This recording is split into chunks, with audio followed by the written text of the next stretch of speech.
جب تمہاری دعائیں قبول ہونے لگیں تو سمجھ لو کہ تمہارا اللہ سے رشتہ مضبوط ہو چکا ہے۔ اللہ تمہاری ہر دعا سنتا ہے، مگر وہ تمہیں وہی دیتا ہے جو تمہارے حق میں بہتر ہو۔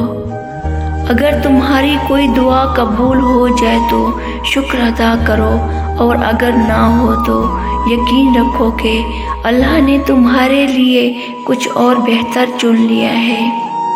دعا صرف ہونٹوں سے نہ کرو، دل سے مانگو، کیونکہ اللہ وہی دعا قبول کرتا ہے جو دل کی گہرائیوں سے نکلی ہو۔ جب تم رات کے اندھیرے میں اللہ سے مانگتے ہو تو وہ تمہیں دن کے اجالے میں نواز دیتا ہے۔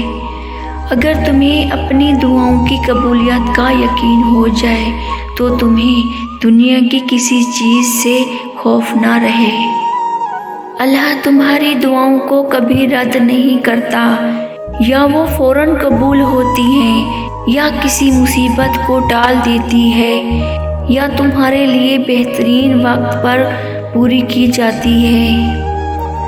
جب تمہیں لگے کہ تمہاری دعائیں قبول ہو رہی ہیں تو دوسروں کے لیے بھی دعا کرو، کیونکہ اللہ دینے کی کوئی کمی نہیں کرتا۔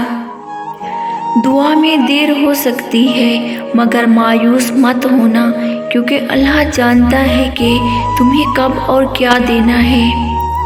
جس دن تمہیں اپنی دعاؤں پر مکمل یقین ہو گیا، اسی دن تمہاری زندگی بدل جائے گی۔ اللہ کے فیصلے انسان کی دعاؤں سے زیادہ حکمت والے ہوتے ہیں، اس لیے اللہ کی رضا میں راضی رہو۔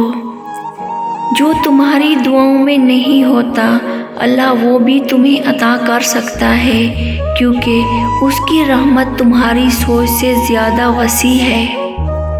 جب تمہیں دعا مانگتے ہوئے رونا آ جائے تو سمجھ لو کہ تمہاری دعا ضرور قبول ہونے والی ہے۔ اللہ سے اس یقین کے ساتھ مانگو کہ وہ ضرور دے گا، کیونکہ وہی دعا سب سے زیادہ قبول ہوتی ہے۔ تمہاری سب سے خوبصورت دعا وہ ہے جس میں تم کسی اور کے لیے بھی خیر مانگتے ہو۔ جب تمہیں لگے کہ دعا قبول نہیں ہو رہی تو اللہ سے اپنی دعا مانگنے کا سلیقہ سیکھنے کی دعا کرو۔ کبھی کبھی تمہیں وہ نہیں ملتا جو تم مانگ رہے ہو، کیونکہ اللہ تمہیں وہ دینا چاہتا ہے جو تمہیں ہمیشہ خوش رکھے گا۔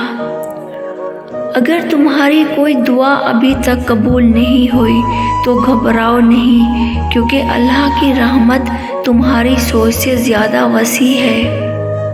اللہ سے دعا کرتے وقت اس کے فیصلوں پر بھی بھروسہ رکھو، کیونکہ وہی تمہارے لیے سب سے بہتر ہے۔ کبھی کبھی تمہاری خاموشی بھی دعا بن جاتی ہے، اور اللہ تمہارے دل کی وہ بات بھی سن لیتا ہے جو تم لفظوں میں نہیں کہہ پاتے۔